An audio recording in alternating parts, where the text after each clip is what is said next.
dear Bagginses and Boffins. Welcome back, everyone. Today we are talking about the Amazon Lord of the Rings series and how it could feature a legendary warrior Peter Jackson ignored. Mixed. I've got mixed feelings on this, but let's just dive right in. So, for those unfamiliar with it, Glorfindel is a character that is in the books by Tolkien, and is also the part that he would have played in the movies is actually played by Arwen. I should say the action scenes by Arwen. Obviously, Aragorn and Arwen's romantic history is still alluded to in the books. It's not as obvious as it is in the films, but Glorfindel is the one that helps rescue Frodo. So yeah, I think a lot of people were maybe somewhat not happy with the way Jackson decided to give those moments to Arwen, who is barely even mentioned in the actual books. Yeah. Again, as I've mentioned before, I saw the films first, and so for me there was no misstep here. It worked. The way the story unfolded worked perfectly. Gives us a strong female character. True, but just more importantly, I think it actually, because Peter Jackson was going to involve a lot more the relationship between Arwen and Aragorn, I think it was also nice to have those Arwen do more, just because we wanted to see more about her if we're going to keep referring back to her and Aragorn's relationship. Yep. Now, the scene that makes no sense to me is the way we're first introduced to Arwen. It is a complete audience fake out, where Aragorn is searching for some king's foil, and then she decides to put a sword to his neck. yeah. Now this is your love, and you're gonna just draw a sword and be like, look at that, a ranger caught off his guard, and it's like, whoa, calm down, everyone. What is going on here? And Glorfindel does not do that. He is familiar with Aragorn. He is not gonna just pull a sword on him. So, but I do know a lot of people were initially kind of questioning why Glorfindel was not given more time and more, he has no lines in the actual movies.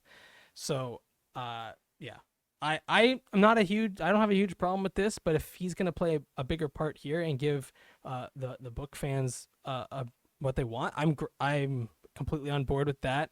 I think this character is a pretty cool guy once you see his backstory.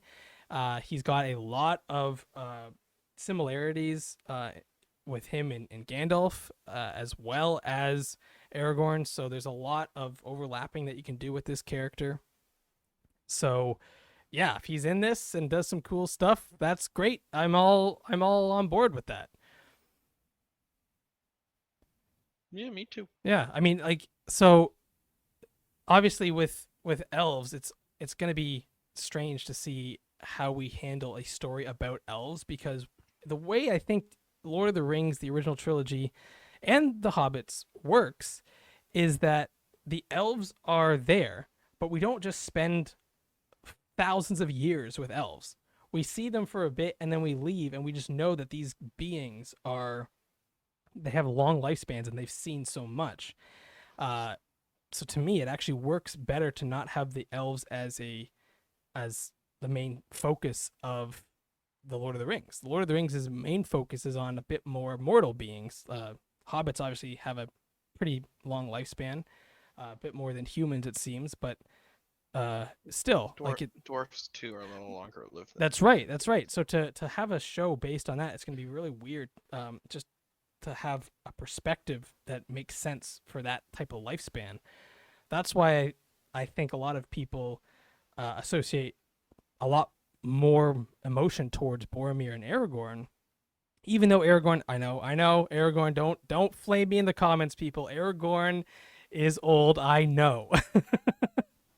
However, the way that he's portrayed in the movies is that he is human, even though it's not directly stated as such.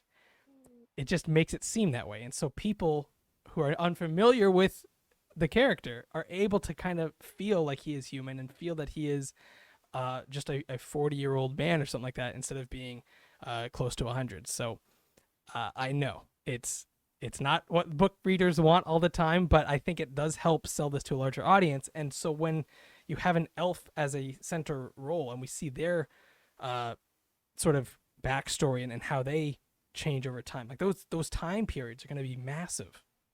And I think it's just really hard sometimes for audiences to fully understand and fully get behind characters that are not like them.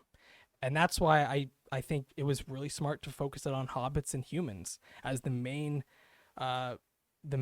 groups involved in the conflict, and have the elves and dwarves somewhat on the outside. It really helps us get a feel for these characters. And then we have touches of these other characters. We have some elves, we have some dwarves who are wise and know things that happened way in the past, because as Elrond says, I was there, Gandalf. Like, that's such a cool line, and it's like, oh wow, this guy is really old, but then he's not a main character. We don't like get to hear his like childhood, because then that would just completely mess with our perspective of when things happened. So yeah, that's sort of my take on how you handle elves. I think it's really difficult for them to be fully fleshed out without throwing audiences for a loop based on their lifespan.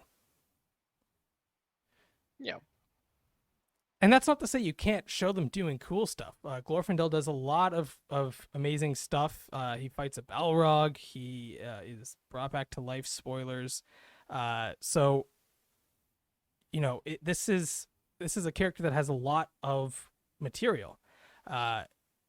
He also, as this article points out, he was the one that first said no mortal man can destroy the Witch King of Angmar. And we all know how that turned out. Again, yeah, a woman did it. So semantics. This always happens. This is Shakespeare. No, it's not. I mean, I love the fact that it did play out like that. I'm not gonna lie. I know some people have issues with it. Again, I think it really works for the story. I like to think Mary killed him. To me, it's actually clear the way that it's filmed that it is Mary's blade that does it, which is a barrow white blade, which is not. It's being wielded by a hobbit and it's made by elves. It is not a human blade, and so to me, I think Peter Jackson toes that line beautifully. And I think that's partly why his movies work so well for everyone, is that they have the bits in there that are for the book readers and are for people who really get into these characters and know the backstory. But then they also has some Shakespearean flair, like you said. That obviously that is not like how that's not how the backstory around the Witch King, and that's not how that legend comes to be. It's not like, oh, a woman needs to kill him, but it does work out that way in a very Shakespearean flair, and I think that works on screen. And I think we also get the Mary helping out portion, which is how this whole thing plays out. So to me, it works perfectly like that. But I know there's a lot of people that are like, no, that's not how it's supposed to go. You need it to be like it's similar to in Game of Thrones, they have a similar issue where they're dealing with the Night King, and then they kind of just throw everyone for a loop with randomly Arya does it, and they've even said it's because they wanted to throw audiences off.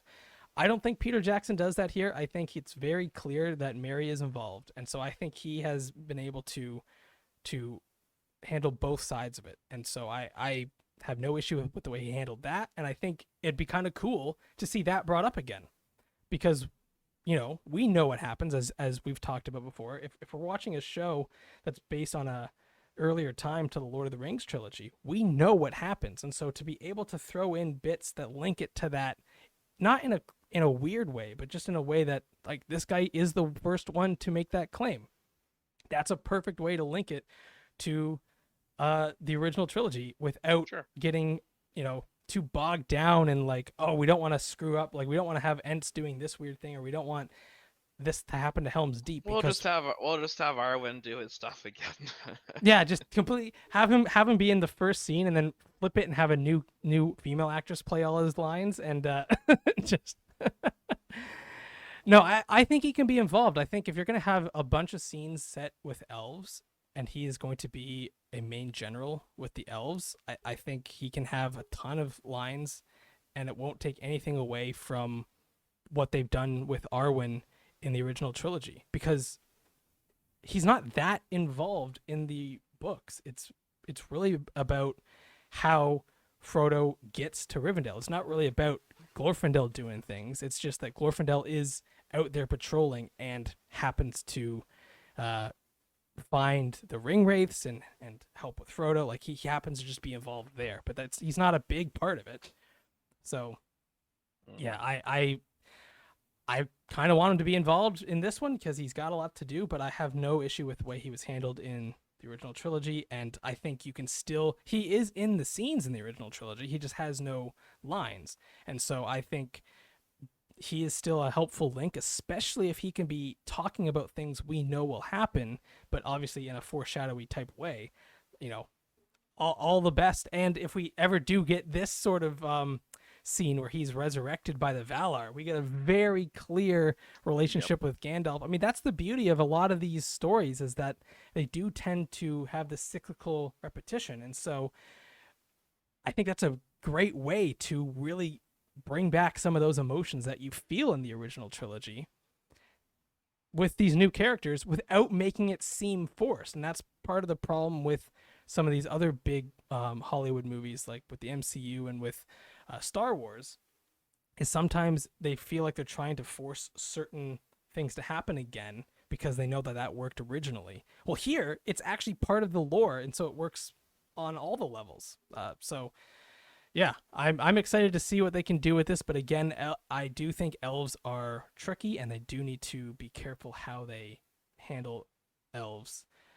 Especially elven. I mean, maybe we should talk about this one day, but especially like elven society, and how that, like, the Hobbit society works because it's fun. Right. Elves, it's gonna have a lot. If you start the movies with the elves, and it's gonna be a very strange feeling going forward, because you know what, like, it's a very proper society with you know, a lot more different dynamics on how they interact with outsiders, with nature, with each other, versus hobbits that are just sort of, you know, they seem like they're just having a blast out there. So Yeah. it's all a big party. But yeah, let us know down in the comments below what you think about Glorfindel, if you're upset that he wasn't more involved in the original trilogy, and if you really need this character in the Amazon series, or if you're not, if you don't care either way, if you think Arwen can do it or some other elf you don't really care, or maybe they bring back Legolas. Who knows? They like bringing Legolas into these things. So maybe they could do Legolas's dad, and then Gloin's great. That should be its own TV show. Just the two of them out on an adventure. And they after and each episode they're like, wouldn't it be fun if our great grandchildren did this? I